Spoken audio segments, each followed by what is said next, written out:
제49년에 지금과 의의를 살펴보겠습니다. 이 회칙은 새로운 사태 회칙이 바꿔되기 40주년을 맞아 바꿔졌습니다. 새로운 사태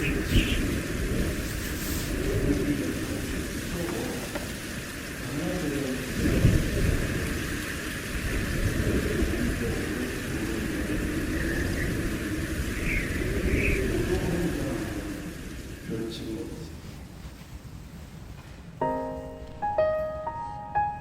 이 노동헌장은 가난한 노동자들에 대한 예수 그리스도의 믿음으로 초대교회의 성경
길을 잡았다고 볼 수가 있습니다.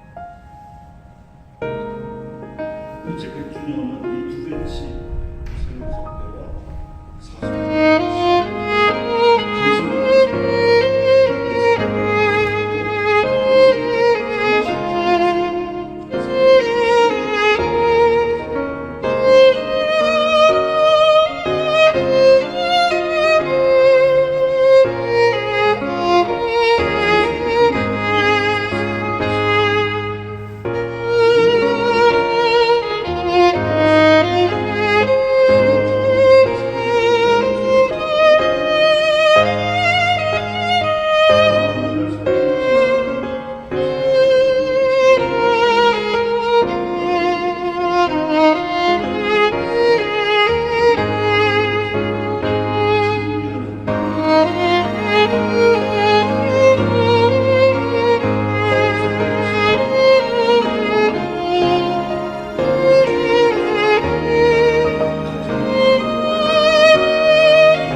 보도성 원리라고 하는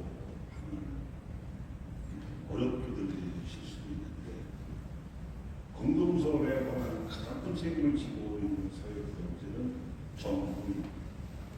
그런 정부의 책임에 비해서는 비록 보조적이라고 할지라도 가난한 노동자들 대다수가 각자 서로 연대할 수 있는 공동선에 기여할 수도 있는 이러한 권리를 요구했다는 점에서 보도성 권리라고 있는데 이거를 복음서에 서로 사랑하는 것입니다.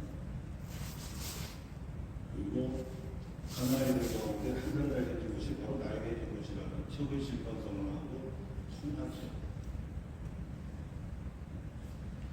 이런 점에서 40년 규칙은 가난아이들의 보호를 초점으로 해서 사회질서를 재건할 수 있게 해주는 대헌장이라고 할 수가 있습니다. 그 바탕은 핵심이 노동과 작업의 협력에 있습니다. 그리고 노자 협력에 의해 직능 공동체들의 연대를 핵심 가르침으로 하고 있습니다. 직능 공동체는 우선 지역 공동체와 구분됩니다. 같은 직능에 종사하는 사람들이 연대하는 점에서 구분되고,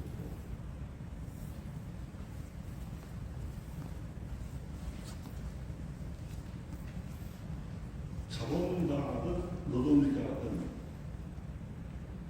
재산 규모에 상관없이 연대한다는 점에서 구분되고, 그리고 우리가 보통 본당에서 하게 경험할 수 있는 종교적인 공동체하고 다르다는 점에서 구분됩니다. 사회에서 더 널리 투영되는 표현으로는 협동조합,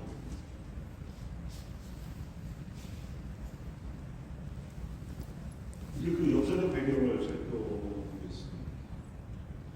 말씀드렸다시피 회칙 40주년은 회칙 새로운 사태 꼭 40주년을 기념해서 바꾸고 있습니다. 그 배경은 이렇습니다. 새로운 사태 회칙이 바꾸된 후에도 매우 13세 기왕님이 아주 큰 우려를 표명했던 사회학 현상, 즉 필리핀 부익부 현상이 도무지 개선되고 있지 않았기 때문입니다. 오히려 그 반대로 자유방임적 자본주의 체제가 국제적으로 세력을 넓혀가고 있었고, 급기야는 대공황 사태를 불러왔습니다.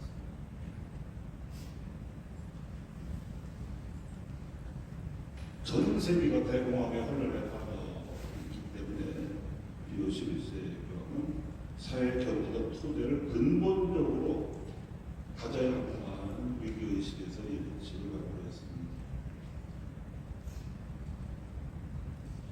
조금 더 구체적으로 말씀드리면 빈익부 부익부 현상이 여전히 지속되고 있었을 뿐만 아니라 가속을 해보고 있었고, 소수에게 집중된 재화, 이제 경제적 권력을 형성하는 것은 잘 들어 보이는데, 이 경제적 권력이 그것을 더 확고히 하기 위한 정치적 권력까지도 획득하고자 움직이고 있었다는 점.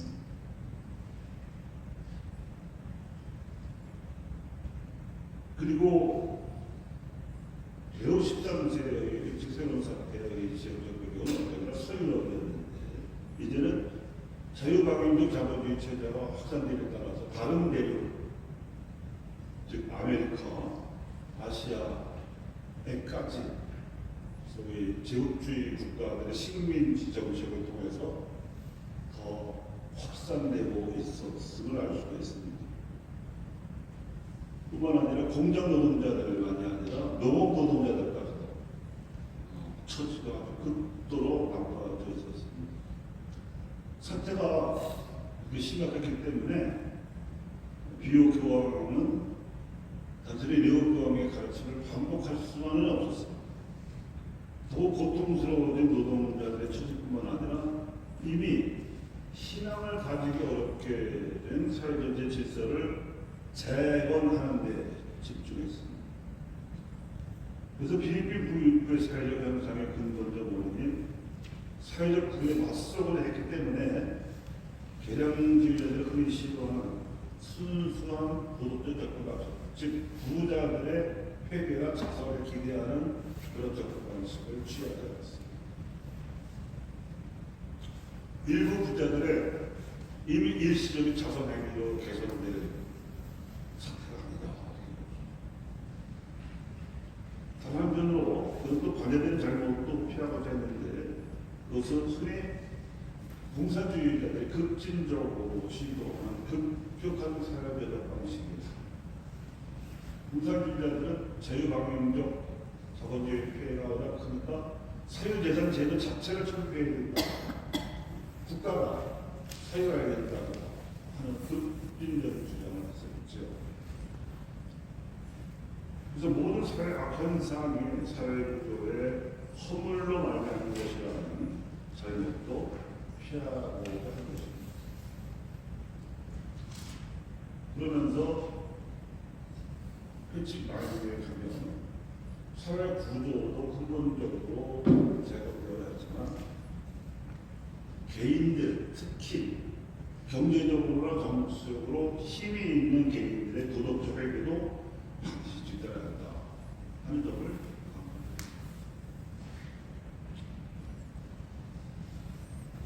그래서 비오 11세는 사회구조 개혁, 개인들의 회계를 모두 촉구하면서 이 두 측면 사이에 맺어지는 중요한 통찰을 보여주고 있습니다. 부와 권력을 장악한 소수 개인들의 악한 행위는 일련의 실천과 전통으로 굳어져 왔고, 이것은 정치적이고 사회적이며 경제적 구조로 거쳐가면서 결과적으로 광범위하게 사회적 불의를 재생산하게 된다는 통찰이었습니다. 이런 사회적 불의가 결국은 대공황 상태를 초래하게 이르렀죠. 공장을 파산하고 은행이 도산하고 실업자가 거리로 쏟아져 나오는 이런 대공황 상태였습니다.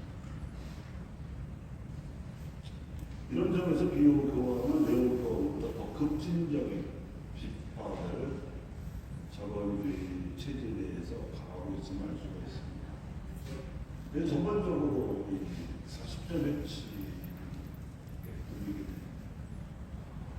감출자는 우리가 구약 성경의 예언서 가운데 아모스 예언서를 읽는 듯한 아모스 예언자가 통렬하게 그 시대의 지도체에 대해서 비판을 하는데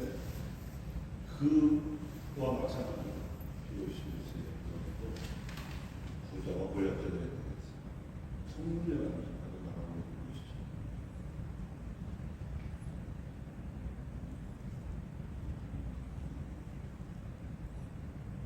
결국 비오 11세가 이 회칙의 결론 등에서 실과하고 사회 사도적을 수행하여 평신도를 양성하라는 것입니다. 사회 사도적을 수행할 평신도를 양성해야 교회가 사회 영향할 수가 있고, 그래야 정부와 자본가들이 변화될 수 있고, 가난한 노동자들도 자본력을 기를 수 있다.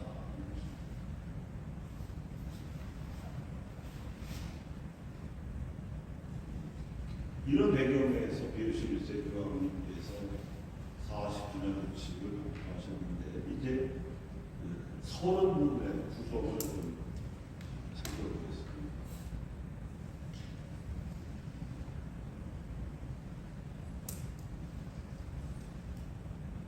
레오 13세 교황은 자신의 회칙에서 이 회칙을 쓰기까지 준비했던 것 같고 세상에 밝히고 있지는 않지만, 이게 비오 11세 교황이 그걸 추적을 해서 사실은 레오 13세 교황님이 여러 문헌들을 통해서 준비해왔다고 밝혀주고 있습니다. 가정과 혼인성사에 관한 회칙, 국가 권력의 기원에 관한 회칙, 교회와 국가 권력의 올바른 관계에 관한 회칙, 그리스도인의 신앙과 의문에 관한 회칙, 사회주의 오류에 대한 반론, 인간 자유의 그릇된 개념에 대한 회칙 등등 아주 굵직굵직한 회칙들을 공부하셨습니다.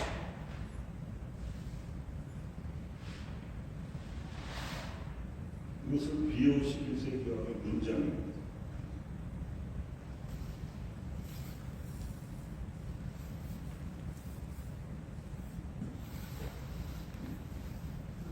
특히 새로운 상태의 회칙의 뼈대가 된 회칙 중에서 중요한 것은 국가 권력의 기원에 관한 회칙.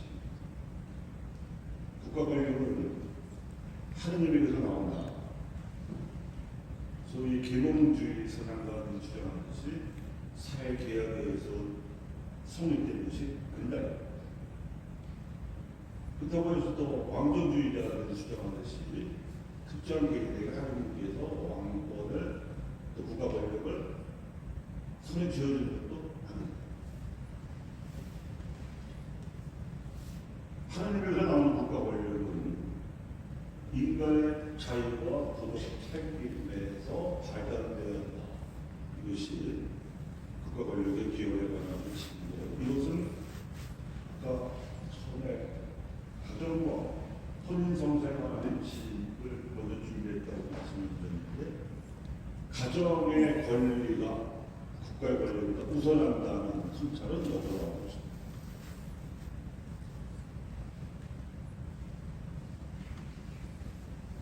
교회와 국가 권력의 올바른 관계에 관한 원칙은 국가 권력의 궁극적 근원이 하느님이시지만 어떤 정부 형태는 어떤 정부 형태를 취하든지 간에 공동선을 지향해야 하는 것이고, 그리고 교회와 국가는 본질적으로 그 역할이 구분되지만 서로 존중하는 가운데 조화를 이뤄간다. 이렇게 가르치고 있습니다. 그러자면 국가가 신앙과 도덕에 관해서 전적으로 무관심해서는 안 되고, 또 교회는 영적인 영역에서 자유를 보장받아야 하며 신자들로 하여금 개별적인 신심에서만이 아니라 공적이고 정치적인 영역에서도 책임 있는 자유를 참여를 하도록 가르치고 훈련시켜야 한다.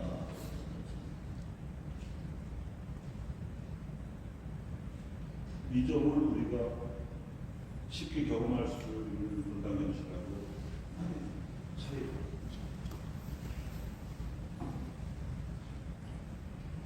사회주의 오래된 반론은 겉으로는 사회주의를 말하고 있지만 실제로는 인간의 영혼과 자유를 파괴하는 사상에 대해서 우리가 처음으로 체계적인 교리를 응답한 부분입니다. 그래서 새로운 사태의 측에서 오늘날의 공산주의인 사회주의에 대해서 아주 치열한 비판을 하고 있고, 그것은 가장 큰 비판이 오류에 입각한 이데올로기라는 것이고, 그 이유는 70년 후에 소련의 붕괴로 역사를 입증했지.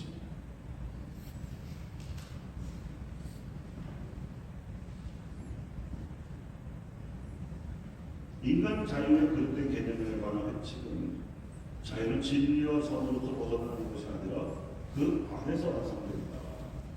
가톨릭 자유화를 고전적 방식으로 정식화시킨 그런 이런 그런들을 탄탄한 바탕으로 해서 관건의 예측 새로운 사태는 이른바 사회 문제라고 불리는 인간 사회 어려운 문제들을 올바르게, 다시 말하면 복음적인 빛으로 조명을 해서 해결할 수 있는 확실한 기법을 선진국에 제시했고, 이것이 1800년 만이라는 겁니다. 그리고 가장 적절하고 심각한 상황에서 제시되었다는 점에서 두드러진다고 배우기가 높이 평가가 있습니다. 이렇게 배경이 된 새로운 사태의 배경이 된 그런 이유를 소개하면서 둘째로 말씀드릴 수 있는 배경은 매우 교황의 회칙에 포함시킨 사회경제 원리를 더 분명히 밝히고 발전시켰습니다. 다시 말해서 경제 사회적인 문제에 있어서도 교회의 역할이 반드시 필요하다는 것을 확인하고 나서 사유재산 소유권의 사회적 책임을 만들었습니다. 매우 식당에서 사유재산 소유권을 1차적으로 옹호하는 데 관심이 있었다면 비효식이 있어야 되는 사유재산 소유권의 사회적 책임을 강조했다는 점에서 발전을 볼 수가 있습니다. 그 책임 중 하나가 뭐냐? 작업과 노동이 협력합니다.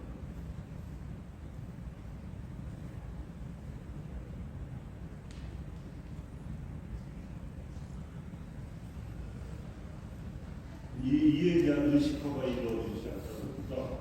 아무리 독실한 가톨릭 신자라고 하더라도 그가 기업가이거나 부자이거나 자본가인 경우 일반 부자, 기업가, 자본가의 의식화 딱히 구분되지 않는 현상을 쉽게 하게 될 수 있습니다.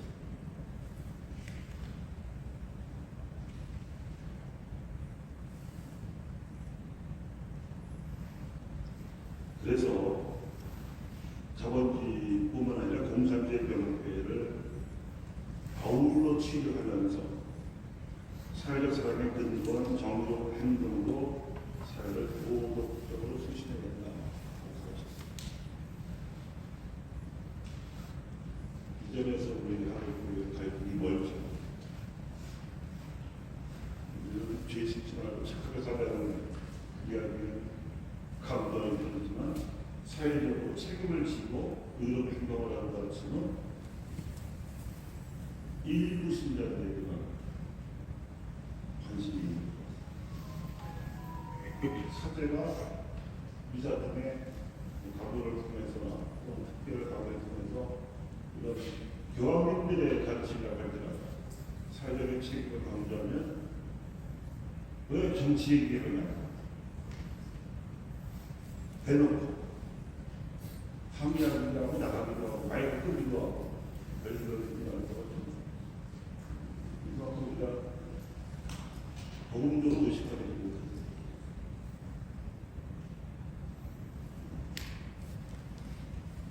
결국은 노동자들 안에 사용자들 가운데 있고 이런 사회사도를 수행할 공시도 사도를 양성하고 훈련시켜야 된다 하는 것이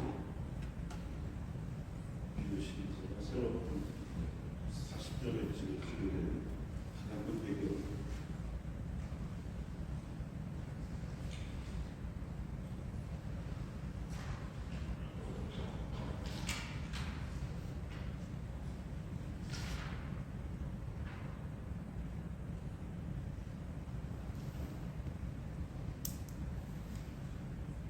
긍정적으로 평가하는 것도 있습니다.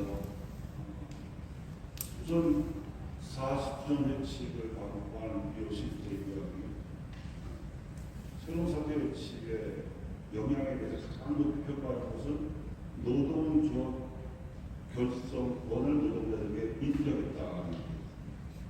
이전까지는 자유방임적 자본주의자들의 선전성공 때문에 노동자들이 뭉치는 것은 전부 빨갱이 행위로 공산주의 운동으로 간주하는 그런 경험을 너무 했었는데 교황이 노동자들의 노동조합 결성권을 운동을 했기 때문에 그런 근거 없는 편견에 가득 찬 그런 사회적 압력이 사라진 거죠.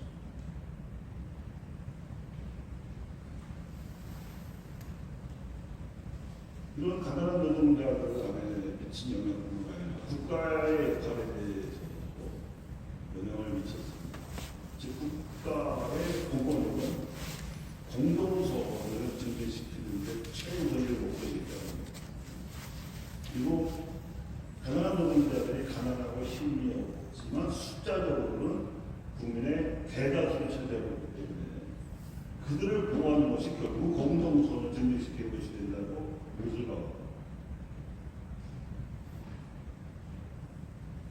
그러다 보니까 공직자들 또는 이런 같은 교회 안에서 사회 운동을 하는 성직자들에 의해서 소위 노동법이라는 분야가 역사가 처음으로 출연을 했어요. 특히 그 중에서도 독일의 페틀러 친구 같은 사람은 독일교회 마인츠 교구의 주교자 성당에서 사순절 특감으로 노동자의 권리에 대해서 강의했었던 우리 같으면 상상이 잘 안 되는 장면이죠.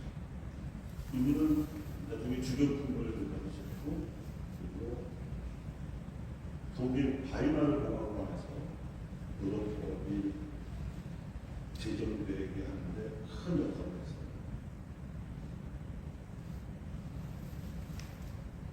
근데 상대적으로 사용자 조직화는 미흡했다고 보고 있어요.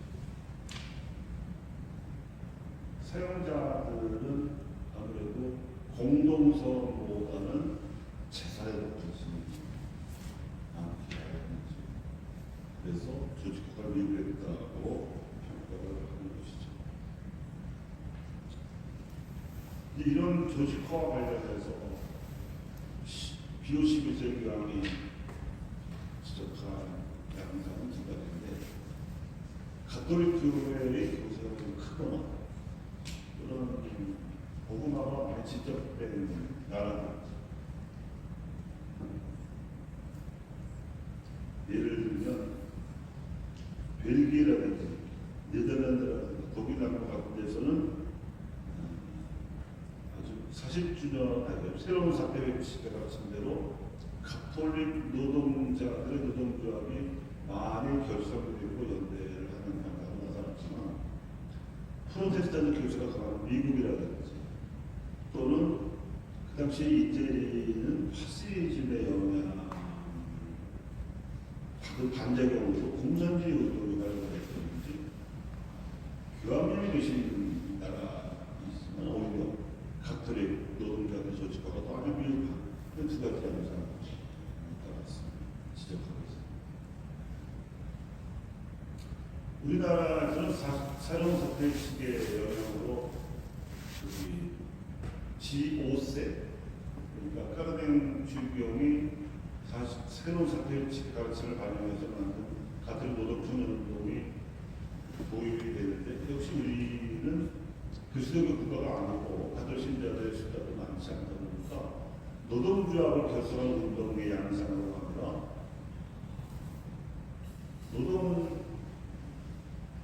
노동조합이 노동자들의 권익을 옹호하는 방향으로 나가도록 촉구하는 사회운동의 형태로 지오스 운동이 많은 지점이 있습니다.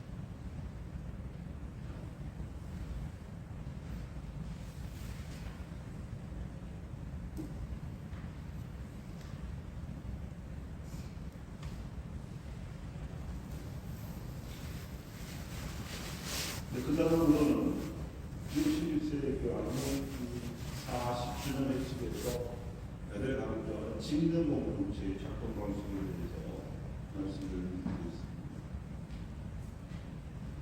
직능 공동체는 같은 업종이나 직능에 종사하는 노동자와 사용자가 함께 협력하면서 여러 분야에서 결성된 직능 공동체들도 공동선을 위해 연대하는, 같은 직종에서도 직능 공동체를 결성하지만 그 직능 공동체가 속한 다양한 분야에서 서로 연대하는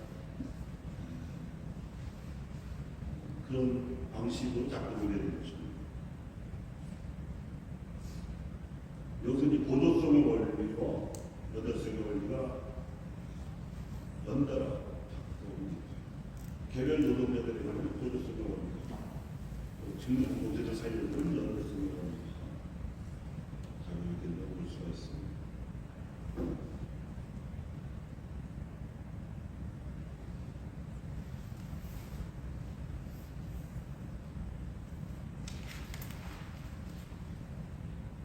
이렇게 해서 사회 질서를 재건하게 되면 노동 계급과 자본가 계급 사이에 적대적인 갈등을 근본적으로 해소할 수가 있습니다.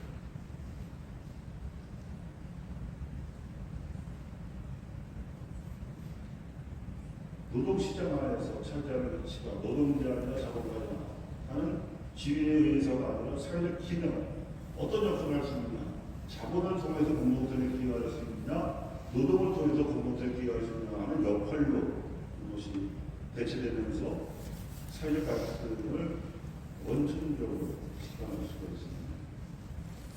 그리고 국가는 이 노동자들과 사용자들의 자발성에 기초하는 직능공급체를 지원하되 통제하지 말아야 한다. 그런 것을 비효 11세는 대단히 많이 강조를 했습니다.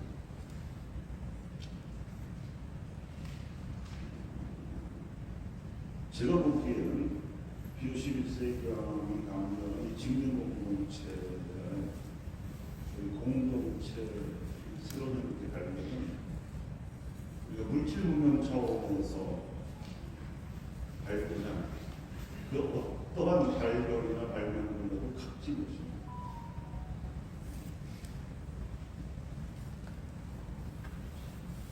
그리고 에리 프롬이라는 사회심리학자를 아시죠? 건전한 사회라는 책을 쓰던 그것이 우리 한글로 도덕 출판된 책에게 소표지에는 레옹 블룸이라는 한 사회학자의 말이 크게 큰 활동을 인쇄되었습니다. 그 내용은 이런 겁니다. 인류는 문명을 발달시키는 동안에 엄청난 물질적 발전을 했고 이제는 우주의 값에 지치고 있다. 그런 것들은 하나님의 창조하신 질서에서는 한 조각으로 보일 수 있습니다.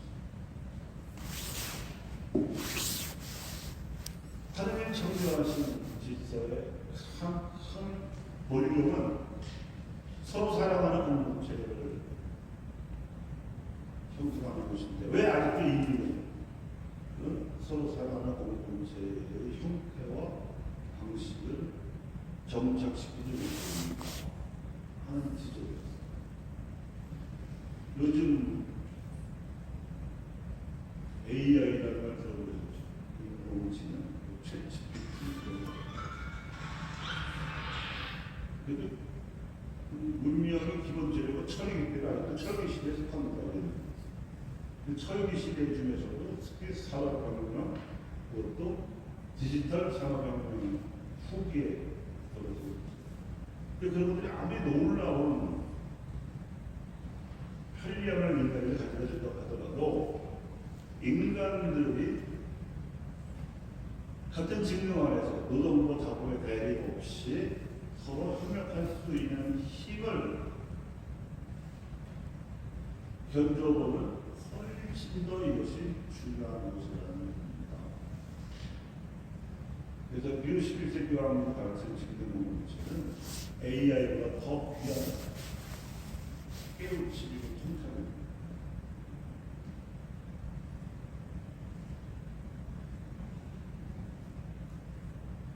특히 이제 우리 사회 현실에 비추어서 생각해 보면 이렇습니다.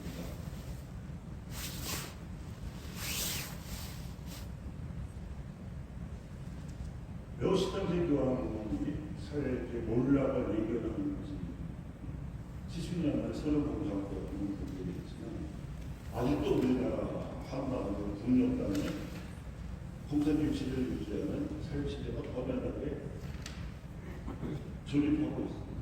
그리고 한반도의 평화를 위협하고 있죠. 북한인민들의 민생은 파탄된 상태가 탈북자들이 엄청난 숫자로 계속 발생하고 있고 그 증언하는 현민의 삶은 비참하다 못해 지옥이었습니다. 너무 극심한 통제 속에 있기 때문에 아무 저항을 하지 못하고 외부 소식을 못 듣고 있기 때문입니다. 그런데도 중국을 통해서 이 남한의 소식이 많이 들어가는 거예요. 그 발각되고는 엄청난 벌을 받은 범죄에 명시되는데도 목숨 걸고 심지어 당 간부들부터 몰래 집에서 남한에 들어가고 보고 소식도 듣고 보다고 세무대를 지금 안 하고 이건 사실 뭐 거의 이게 기울어져가는 운명이고 이제 한국하고 더 이상의 북한인민들이나 남한민들이 희생되지 않고 고통받지 않도록 정치적인 협상을 하는 것이 합리적인데 이게 안 되는 거예요. 언제까지 갈지를 모르겠어요. 전쟁처럼 일어날 수 있는 일이라는데 머지않아 곧 닥친다고 일어나는 경우들이 많죠. 그렇지만 북한 체제가 종결된다고 해도 문제는 남아있습니다. 그 사람들이 2천만이 넘는 어마어마한 숫자인데 그들의 생활을 남한이 또 하나요. 남한 경제도 2천 넘겠죠. 그러니까 북한 경제가 조금씩이라도 점진적으로 자신의 힘으로 일어날 수 있도록 남한과 다른 나라들을 도와주는 것이 최선입니다. 그러려면 그들이 지켜온 가치, 즉 자주성을 죽이지 말고 살려줄 수가 없어요. 그게 보조성 원리죠. 자주성 원리는 보조성 원리는 힘없는 사람들이 스스로 뭉칠 수 있게 보장하는 것이 보조성 원리.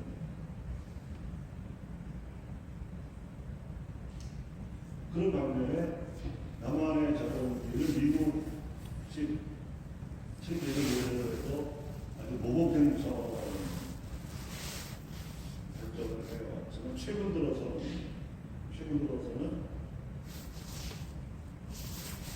과부지의 발전, 또 한일 확산 등에 대해서 미국하고도 이제는 맞서는 좀 더 심하게 말하면 맞짱을 뜨기도 하는 이건 미국식 자본주의 피해를 우리가 알고 있다는 뜻이잖아요. 그리고 더 모범적으로 비아냥거리는 모델을 볼 때 미국의 그들에서 자란 일본조차도 해내지 못하는 성취를 대한민국 경제가 하고 있단 말이에요. 이것을 우리 나라 노동자들이 생산한 제품을 수출하는 데에만 쓸 것이 아니라 북한 체제를 살리는 방향으로도 힘을 모아서 이 직무 공동체가 남한과 북한 사회에서 적용되도록 노력하는 것이 우리 한반도 한민족의 아주 당연한 과제라고 볼 수가 있습니다. 비오시리스의 교황의 가르침을 적용하면 그렇다 이 말이죠.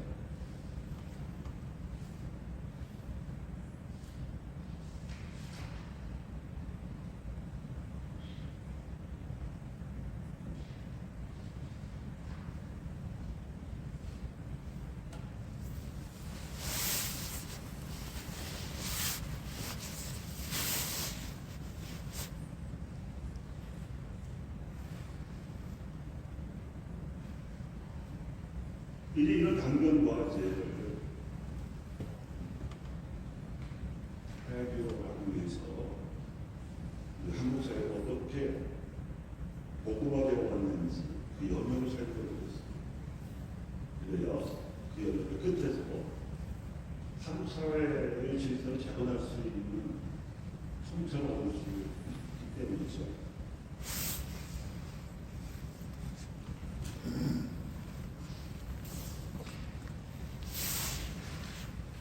여러분이 아시다시피 우리의 이웃나라인 중국이나 일본은 철도가 훨씬 더 먼저 전해졌습니다. 200년이 훨씬 더 이르게 전해졌습니다.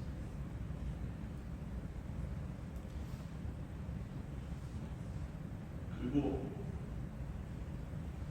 그렇게 된 동기는 중국은 서양 문물에 대한 관심, 천문학법이라든지 나무라든지 수학이라든지, 일본은 서양 나라들이 가지고 있는 무기에 대해서 관심을 가지고 중국을 받아들였습니다. 그리고 우리가 확해의 문제를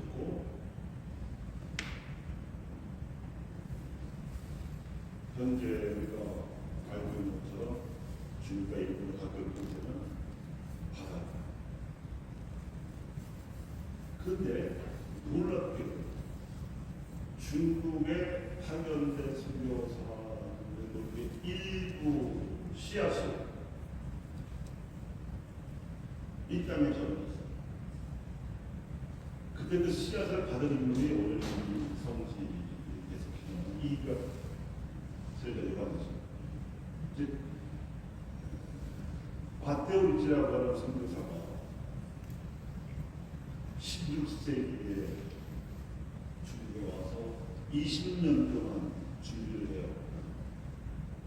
한자도 배우고 한문도 배우고 유학도 배우고 이거에 20년쯤 지나서는 중국인들의 소비 복종을 하고 와요.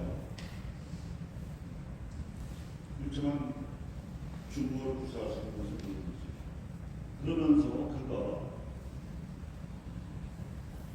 그 당시에 유행하던 유학의 사도가 성리학은 송나라의 주희라고 하는 성교가 아주 논리적으로 유교 경전을 재해석해 놓은 것이었어요.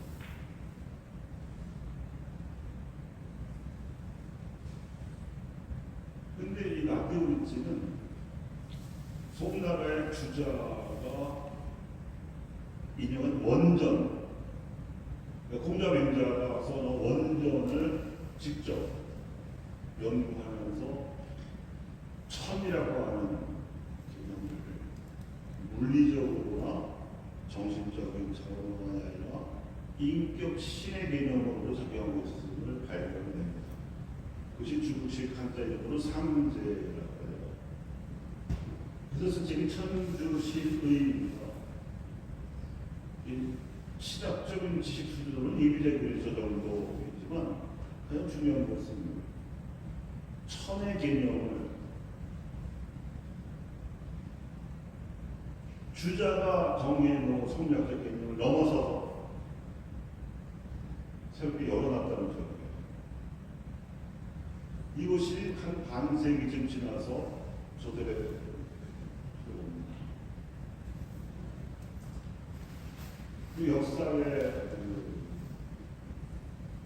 아이러니라고 할까, 신비라고 할까. 밧데오리지는 이태리 출신입니다. 근데 독일에도 예술 회원이 있었고 그 친구 중에 아담 샤리라고 있었어요. 물론 밧데오리지가 세상을 떠난 후에 인기는 아니지만 아담 샤리도 중국에 왔고 북경에 선교사가 있었어요. 근데 그때 누구를 만나게 되냐면 병자호라는 패배 이후에 청나라의 볼노였던 소현세자를 만나요. 그리고 소현세자를 수행해간 갈비가 영의정 이경상을 자, 생각해 보십시오. 그 독일에서 저 멀리 중국까지 선교를 하겠다고 가까이 있는데 이웃나라 저들의 왕자가 당신을 만나봤으니 선교사도 당연히 선교적인 관심이 있었겠죠. 서적도 주고 선물도 주고 아마 그걸로 갇혔을 거예요. 기록이 없어서 세례를 줬는지 안 줬는지는 확실하지 않지만 아무튼 귀국길에 소현세자와 이경상은 5개짝 분량 서적과 성물을 그리고 소현세자는 볼모가 있는 동안에 듣고 보면 청나라뿐만 아니라 서양의 문물로 눈이 떠서 있었기 때문에 그리고 왕세자의 점이 있지만 인도인들하고 대신들은 위로를 해서 저 왕세자가 왕이 되는 날에는 차이는 없겠다. 의문을 주는 독살을 하는 그러니까 이경상도 자기가 수행해간 왕세자 죽음을 당한 걸 보고 죽을 위험 절대로 이 청나라에서 들어오는 이 괴짜는 소멸되지 않아 했지만 그 5대 소인 이병이 자라다가 성장할 때는 이미 150년이 흘러버린 후이기 때문에 이들은 마음껏 아담유샤를 선교사가 기증한 서적을 보고자 합니다. 이게 특이하죠. 이게 역사의 성공. 특히 천주신이가 됐어요. 그래서 세례 후에 이런 짧은 기간만 신자했지만 사실 그 이전에 우리 세례성사 없이도 유학적인 소위 수양론에 입각한 정신수양을 교육하고 기도도 하고 성경도 묵상을 하면서 성경을 했어요. 그 한국교회의 청년들이 성경에 얼마나 통달했는지 알 수 있는 게 그들 세례명 지인으로도 많아요. 이스문이나 그라몽 신부가 베드로라고 이름을 지어줬겠지만 이병은 세자로 대접자예요. 그리고 우리 다음 달에 양근 성지를 수리하게 되는데 거기는 권철씨와 권일씨의 근거지예요. 권철씨는 안보로시요. 권일씨는 franco 할비예요. 모르고 지은 게 아니에요. 정약용은 사도요. 정약용은 아우구스입니다. 정약전은 안 돼요. 성경의 인물을 꿰뚫고 있었어요.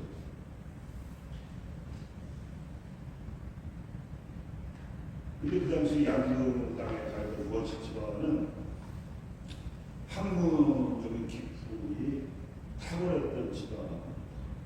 오죽하면 왕실에서 왕세자의 가정교사로 위탁할 정도였어요. 이거는 학문과 인품이 워낙 뛰어나지 않고서는 가능한 특혜입니다. 권철씨 집안도 그런 집안이었어요. 그래서 권철씨의 학문과 인품을 풍부해서 전국에서 유망한 성인들이 나는 거죠. 근데 이제 집이 좋으니까 주어사와 천지랑을 요즘 주로 말하는 세미나 식으로 빌려가지고 연수를 했던 거죠. 연수. 그런 소문을 듣고 이병이 지금 여기가 화현이죠. 호전당에서 양까지 그 당시 교육변은 없으니까 걷어가는 가능하겠지만 사실 옆 동네입니다. 지도도 보고 열흘 동안 설득해.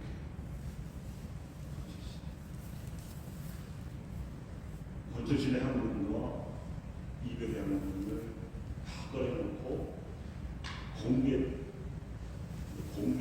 토론을 하는 거 아니겠죠. 어쨌든 심야 토론을 넣을 거. 그리고 마침내 권철신 인정을 합니다. 이별의 학문 인정.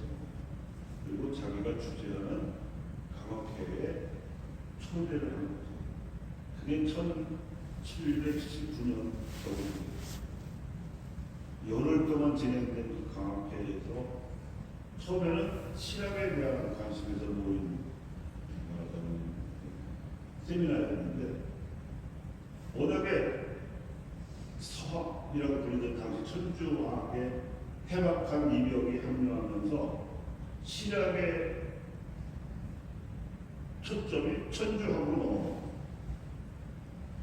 거기에서 천주시를 비롯해서 이벽이 그동안 가져갔던 천주학에 대한 지식을 가르치죠.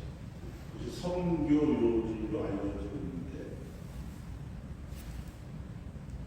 마침내 천주학 강학회가 천주교 신학문체로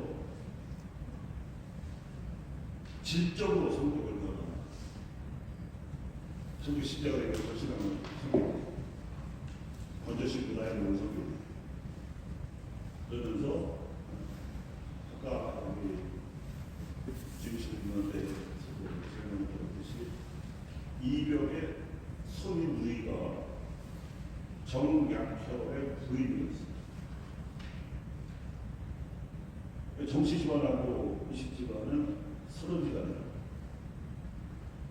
그리고 이벽도 15개 장가를 들어서 마제의 살림집을 차렸다고 하잖아요.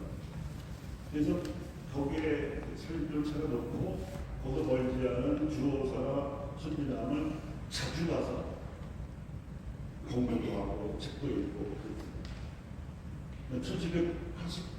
1779년 한 번만 간 게 아니라 지난번에 우리가 수민남의 성립이 수요에 갔을 때 올라갔다 오신 분들을 파악하셨을 텐데 이 벽에 독서 접하고 있습니다. 굉장히 오랫동안 서로 같이 공부하고 대화하고 나눴던 소지가 이벽과 정시 성형이에요.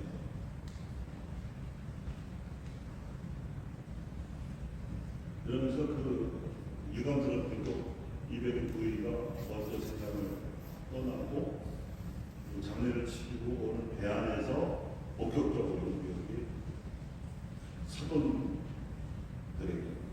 천주교를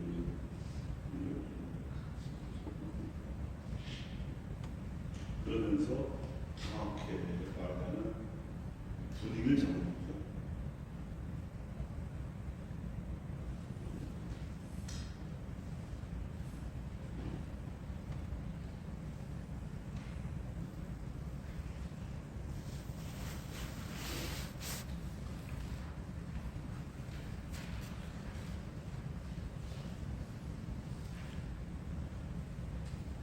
이승훈이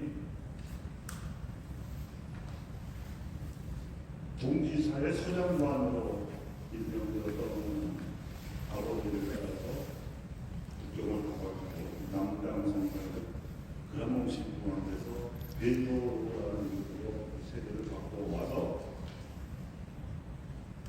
이교의 동감의 1902가 수표교에 있었습니다. 행정명칭은 저동이라고 하죠. 거기에서 첫 세대 성사가 됩니다.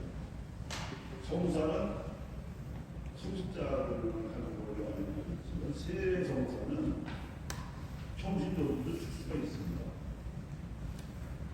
권장하지는 않지만 사람이 위독한 경우에는 허용을 해요. 사대교리만 가르치고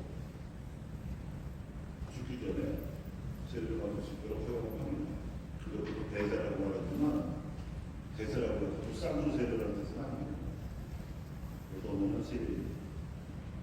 그래서 이 승훈이 이 벽을 뚫고서 관절 신분을 초기 강하게 표현을 주셨죠.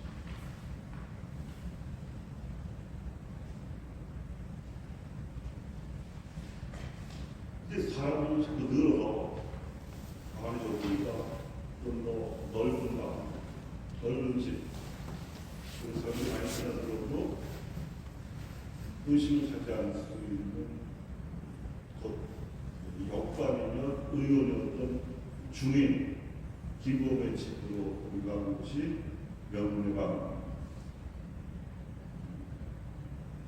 근데 이 잘못되려고 해서 추조 적발 사건이 있습니다. 추조는 형조를 말합니다. 예를 말하면 형사들이 들딱지는 거죠. 그리고 노는 하느라고 하려고 했습니다. 한국식에서 보니까 그게 아니라 천주 집회를 썼고, 그래서 이것이 과대 보고가 됐는데, 신분상 서울에 갔던 김범은 매를 때려가지고 영월당으로 일을 걸고, 그리고 양반수차 제대로 순방 조치했는데 이게 이제 집안에 알려지면서 이게 문중박해입니다. 무관 집안이라 다 체격이 건장하고 이렇게 했다고 하는데 너를 모르냐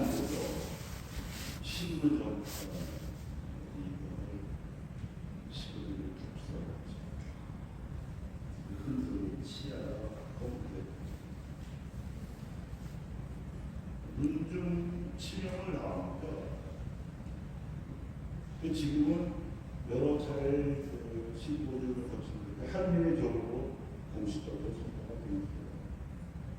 한민회적 하면 가정이라면 시, 복자, 성비. 아무튼 중국은 서양 농물에 대한 관심, 일본은 서양 물에 대한 관심이 있습니다. 우리는 진리에 대한 관심에서 진리가 되는 것이 근본적으로 다르다.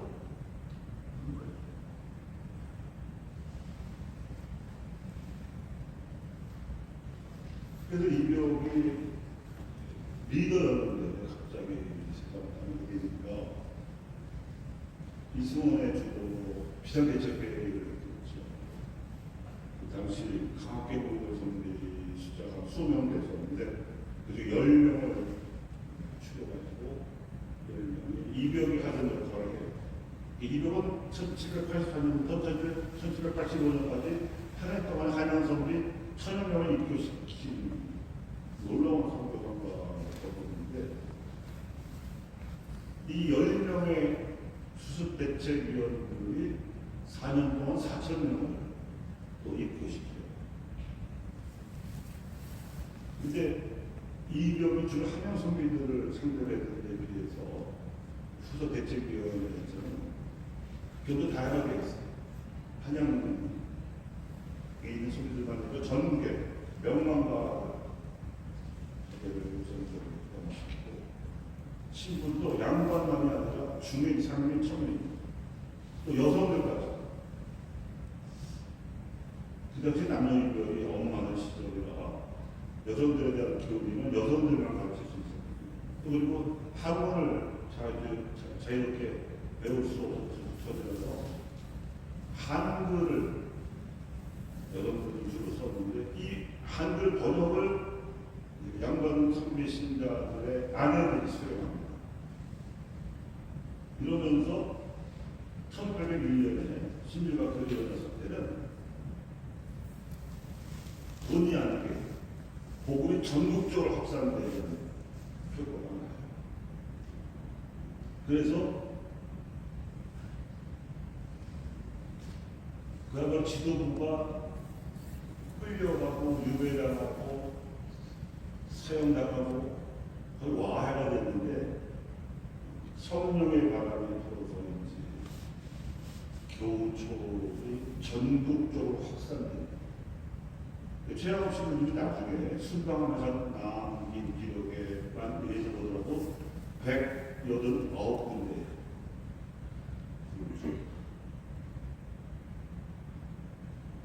그 교우초원에서는 천주교 교리대로 만민평등과 남녀동등의 가치를 실천하는 소위 앞선 문명 사회였죠.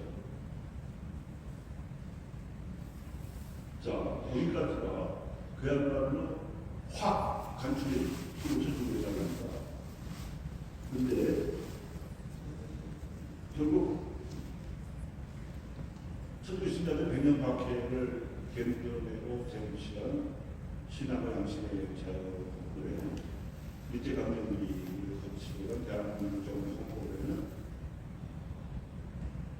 천주교 신자들이 목숨 걸고 돌아가면서 같이 부자리 나가는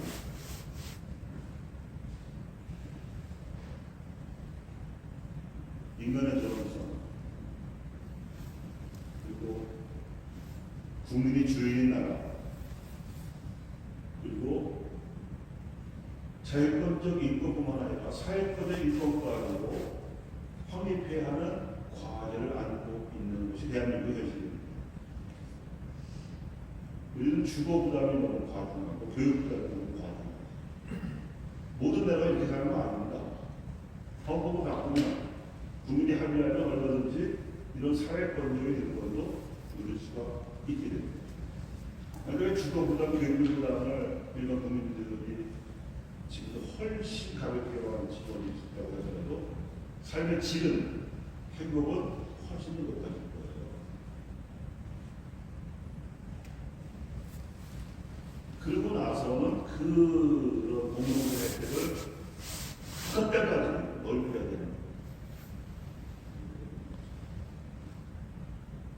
이런 점에서 1989년 그리스도의 평화를 주제로 해서 열린 세계 성체대회를 주관하신 요한 이세계는 아시아 평화를 강조하시면서 한반도의 평화, 한민족이 그렇게 바라가지 않은 한반도의 평화는 우리보다 더한 어려움 속에 있는 아시아의 가난한 나라들을 돕고자 할 때 비로소 덤으로 얻어졌더라고 강조를 하신 것 같고, 지난 2014년에 방문하신 프란스 국가원님께서 10억씩도 주재하셨지만 주교단에 비롯한 성직자들, 수도자들, 또 평신도들, 민족 지도자들, 만나는 자들, 고르게 다 쓴소리의 메시지를 주셨어요. 이렇게 한국교회가 쇄신이 나왔죠. 제가 그거를 지금 제가 운영하고 다음 카페 메시지란에 요요 넣었는데요. 그 번호가 113번하고 133번입니다. 같은 주제로 시대를 보지 않아서 특강할 기회가 있어서 만들어놓은 멘트라고 했습니다. 이것이 사회질서 제거의 청산일이고요. 사회보호를 위한 사고식입니다. 결론적으로 말씀을 드리면 우리도 비대교회로 살아가는 작성하는 새로운 사태가 아니라 특별 교회가 가난한 노동자들에게 보건적 관심을 표현한 새로운 사태이기도 한 것처럼 우리도 사회사고들 가난하고 약한 이들에 대한 관심을 사도직으로서 받아들이는 새로운 사태가 우리 각자의 삶에 일어나야 할 줄로 믿습니다. 마치겠습니다. 선거와 선거와 선거로